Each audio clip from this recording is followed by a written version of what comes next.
Buenos días a todos, espero que estén listos para sumergirse en lo que yo considero una de las maravillas de la ingeniería biológica, la transformación química de lo que comemos en la energía y los ladrillos que nos mantienen vivos. Hoy, en esta tercera clase, vamos a dejar atrás el movimiento y la estructura para adentrarnos en la química pura y dura que ocurre dentro del tubo digestivo. Hablaremos de secreción y digestión, pero no lo haremos como en una clase de bioquímica abstracta, sino con un enfoque claro en la acción, en la urgencia, porque entender cómo se produce el ácido del estómago o cómo la bilis emulsiona las grasas no es un ejercicio académico. Es lo que les permitirá entender por qué un paciente se desangra por una úlcera, por qué otro se ahoga en sus propias secreciones tras una intoxicación, o por qué un niño con diarrea en una comunidad alejada de la Amazonía puede salvarse con una simple mezcla de agua, sal y azúcar. Vamos a desarmar la maquinaria secreto Ra y en el proceso veremos cómo cada engranaje molecular puede fallar, creando la emergencia que ustedes deben resolver. Comencemos por el principio, por la boca, la saliva. Todos hemos sentido la boca seca ante un susto o la boca llena de agua al ver un plato favorito, como un encebollado bien preparado. Esa saliva no es simplemente agua, es un fluido biológico complejo fabricado en una fábrica de dos pisos, los ácinos y los conductos. En los ácinos, las células trabajan usando un cotransportador, el NKCC1, que mete cloruro dentro de la célula a contracorriente, como subir agua a un tanque elevado. Cuando llega la señal, normalmente de la acetilcolina liberada por los nervios parasimpáticos, se abren compuertas en la parte superior de la célula y ese cloruro sale disparado al lumen de la glándula. El sodio lo sigue por diferencias eléctricas y el agua, obedeciendo a la ósmosis, fluye a través de canales especiales llamados acuaporinas. Así se produce un flujo primario isotónico similar al plasma. Luego, en el viaje por los conductos, el epitelio reabsorbe sodio y cloruro y secreta potasio y bicarbonato, dejando una saliva final que es hipotónica, ligeramente alcalina. ¿Por qué es importante esto en emergencias? Porque la regulación de esta saliva nos habla del estado del sistema nervioso autónomo.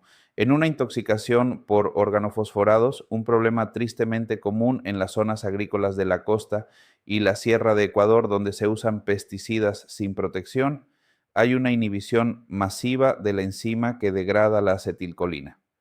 El resultado es una estimulación salvaje y continua de los receptores muscarínicos. La señal de producir saliva está siempre encendida al máximo.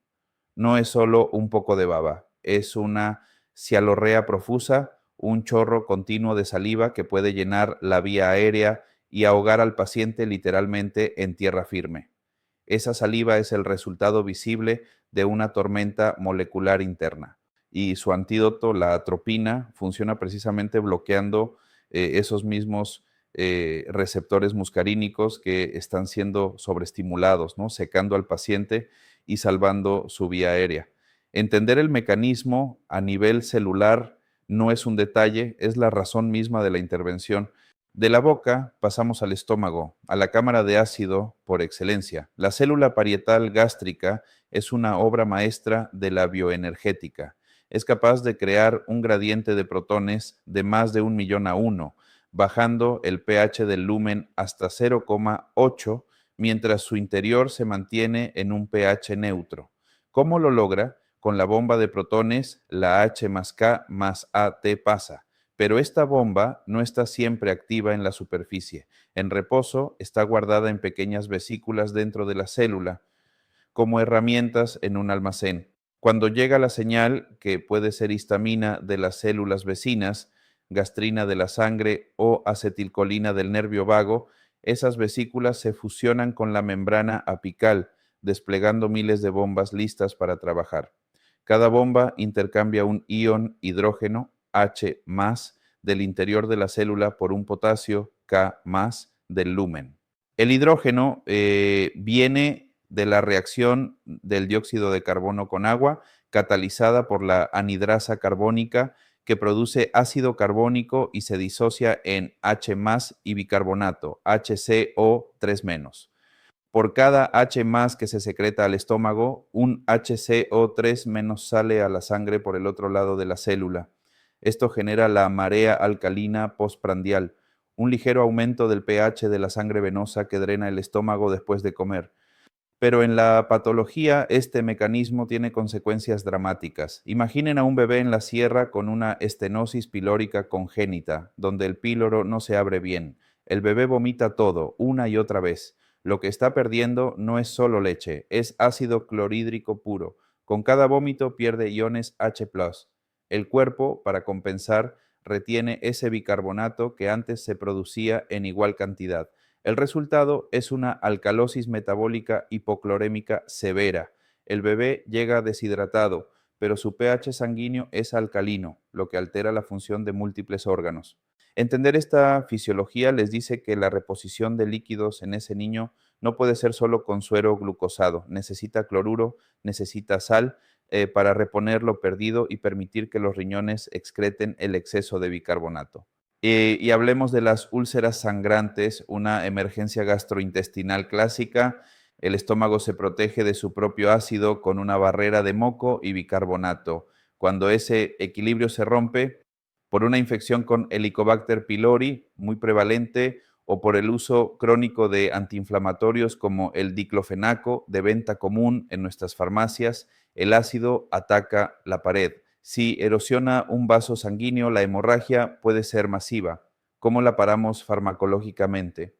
Podemos bloquear los receptores H2 de histamina, como con la ranitidina, lo que reduce una vía de estimulación.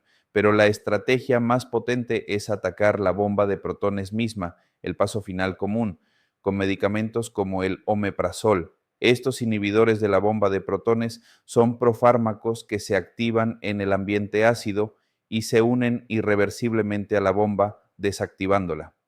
Pero hay un detalle crucial: solo inactivan las bombas que están activas en ese momento en la membrana. Las que están guardadas en vesículas, no. Por eso, el efecto máximo tarda unos días, porque hay que esperar a que todas las bombas ciclen y se expongan al fármaco. En una hemorragia digestiva alta en curso, se da una dosis alta intravenosa para bloquear todas las bombas posibles lo más rápido posible, pero el entendimiento fisiológico les dice que el control absoluto no es instantáneo. También en pacientes críticos con trauma severo o quemaduras, el estrés masivo puede causar úlceras por estrés de Curling o Cushing. La profilaxis con inhibidores de la bomba de protones se basa en entender esta hiperestimulación de la secreción ácida por el estrés y la necesidad de apagar el fuego gástrico antes de que erosione la mucosa. Ahora, viajemos más allá del píloro, al duodeno. Aquí, el quimo ácido que sale del estómago debe ser neutralizado rápidamente para no quemar la mucosa duodenal y para permitir que las enzimas pancreáticas que trabajan en pH alcalino hagan su trabajo. Esta es la tarea del páncreas exocrino. Las células ductales pancreáticas secretan un jugo rico en bicarbonato en concentraciones que pueden superar las del plasma. El mecanismo clave gira en torno a un canal de cloruro famoso, el CFTR. El cloruro sale por este canal al lumen del conducto y luego es intercambiado por bicarbonato que entra a la célula, el cual luego es secretado al lumen. Si este canal falla, como en la fibrosis quística, el jugo pancreático se vuelve espeso, pobre en agua, y las enzimas se atoran y comienzan a autodigerir el páncreas desde edades tempranas, llevando a insuficiencia pancreática crónica. Pero el peligro agudo es la pancreatitis. Las células acinares del páncreas producen enzimas digestivas potentísimas, proteasas para digerir proteínas, lipasas para grasas. Para evitar que digieran al propio páncreas, se sintetizan como precursores inactivos, llamados simógenos, y se almacenan en gránulos seguros. La activación debe ocurrir lejos de ahí, en el duodeno, donde una enzima llamada enteroquinasa convierte el tripsinógeno en tripsina activa. Si este mecanismo de seguridad falla por un cálculo biliar que obstruye la salida común, por el abuso de alcohol que sensibiliza las células o por un trauma abdominal contuso que aplasta la glándula contra la columna vertebral, la tripsina se activa dentro del páncreas. Es el inicio de un infierno bioquímico. La tripsina activa a todas las demás enzimas que comienzan a digerir el tejido pancreático. La fosfolipasa A2, por ejemplo, no solo destruye las membranas celulares del páncreas, sino que al llegar a la circulación puede destruir el surfactante pulmonar, causando un SDRA, síndrome de dificultad respiratoria aguda.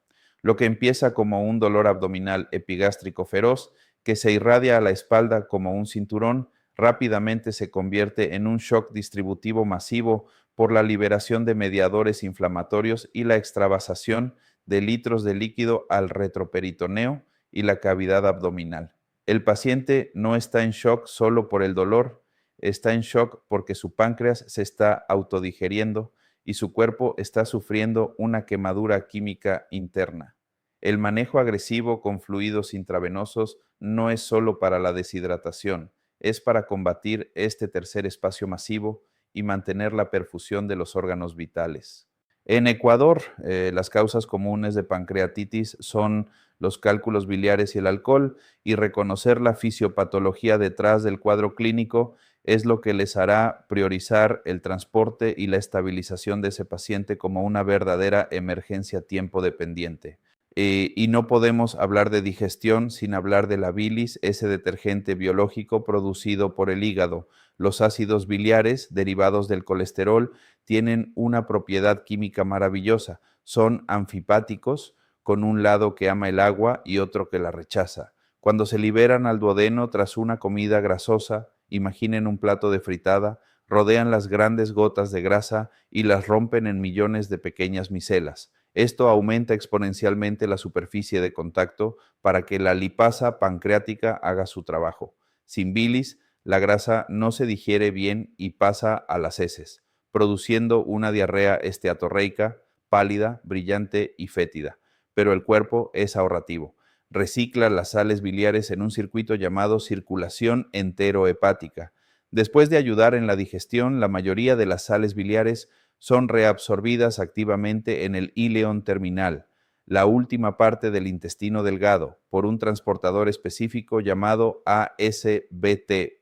Vuelven al hígado por la vena porta y se vuelven a secretar. Este ciclo es tan eficiente que solo necesitamos sintetizar un pequeño porcentaje diario.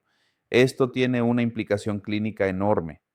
Si un paciente sufre una resección ileal masiva, por ejemplo, por un trauma abdominal penetrante con herida de bala que obliga a quitar parte del intestino, pierde este sitio de reabsorción. Las sales biliares llegan al colon en grandes cantidades, donde irritan la mucosa y causan una diarrea secretora acuosa, la diarrea colerética. Además, al perderse las sales biliares, se altera la absorción de las vitaminas liposolubles A, D, E y K. La deficiencia de vitamina K es particularmente peligrosa porque es esencial para la coagulación. Un paciente con este antecedente puede llegar con una hemorragia espontánea o coagulopatía, y entender la conexión anatómico-fisiológica entre la resección ileal y la coagulación les dará una pista diagnóstica vital. Finalmente, llegamos al acto final, la absorción. Toda la digestión es inútil si los nutrientes no cruzan la barrera intestinal. Tomemos el ejemplo más emblemático, la absorción de glucosa. No es un simple paso por difusión, es un proceso activo secundario que explota un transportador llamado SGLT1 en la membrana apical del enterocito. Este transportador es un acarreador que usa la energía del gradiente de sodio, que mantiene bajo la bomba Na más K más AT pasa en la membrana vasolateral, para arrastrar una molécula de glucosa hacia adentro de la célula contra su gradiente de concentración. Es un mecanismo de acoplamiento, y aquí reside una de las intervenciones de salud pública más importantes y simples del mundo, una que salva millones de vidas, especialmente en contextos de desastre y pobreza: las sales de rehidratación oral SRO. En un niño de una comunidad rural de Manabí con una diarrea severa por rotavirus o E. coli, el intestino está secretando agua y electrolitos de manera masiva. Si solo le damos agua, esta no se absorbe bien porque el intestino está en modo secreción. Pero si al agua le añadimos glucosa y sodio en la proporción correcta, explotamos el SGLT1. Este transportador, increíblemente, sigue funcionando incluso en medio de la diarrea secretora. Al transportar glucosa y sodio al interior de la célula, arrastra agua por ósmosis. Es como un motor que bombea agua de vuelta al cuerpo. El agua con azúcar y sal no es un remedio casero cualquiera, es una terapia fisiológica de precisión basada en el entendimiento molecular de un transportador. Cuando ustedes atiendan un desastre natural donde hay brotes de diarrea o una familia en una zona remota sin acceso inmediato a sueros intravenosos, el conocimiento de este mecanismo les dirá que las SRO no son una alternativa de segunda, son la primera línea de defensa para restaurar la hidratación y salvar vidas. Pero la absorción de grasas sigue un camino diferente.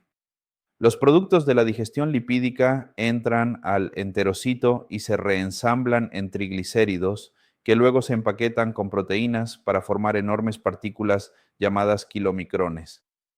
Estas partículas son tan grandes que no pueden entrar a los delgados capilares sanguíneos. En cambio, entran a los vasos linfáticos especializados de las vellosidades, los lacteales. Esta linfa cargada de grasa se llama quilo y drena finalmente al conducto torácico para volver a la circulación venosa en la base del cuello. Esto es relevante en trauma. Una herida penetrante de cuchillo o bala en la parte inferior del cuello o el tórax superior puede lesionar el conducto torácico. El resultado es un quilotórax. La linfa rica en grasas y linfocitos se acumula en la cavidad pleural, comprimiendo el pulmón y con el tiempo causando desnutrición y pérdida inmunológica. Un derrame pleural lechoso en un paciente traumatizado es un signo específico que apunta a esta lesión anatómica particular. En resumen, jóvenes, lo que hemos repasado hoy es la coreografía molecular detrás de la digestión. Cada secreción salival, gástrica, pancreática, biliar es el resultado de canales, bombas y transportadores que trabajan en concierto. Y cada una de estas máquinas puede ser el origen de una catástrofe clínica, desde la cialorrea asfixiante de una intoxicación hasta la hemorragia por una úlcera, la autodigestión de una pancreatitis o la deshidratación masiva de una diarrea. Su trabajo como tecnólogos en emergencias no requiere que memoricen todas las reacciones enzimáticas, pero sí exige que entiendan los principios, que sepan que detrás de un vómito incoercible hay un desbalance ácido-base que deben anticipar, que detrás de un dolor epigástrico irradiado puede haber una enzima activándose donde no debe, que detrás de una diarrea acuosa en un niño hay un transportador que, si lo aprovechan, puede ser su mayor aliado. Este conocimiento es lo que les permite pasar de aplicar protocolos de memoria a razonar clínicamente. Les permite entender por qué dan atropina, por qué cargan con omeprazol en el botiquín de trauma, por qué insisten en las sales de rehidratación oral, incluso cuando hay suero intravenoso disponible. La fisiología de la secreción y digestión no es una historia que ocurre en un libro, es el guión de las emergencias abdominales y metabólicas que atenderán a lo largo de su carrera. Cuando vean a un paciente con un abdomen agudo, piensen no solo en el órgano, piensen en la química que está fallando dentro de él.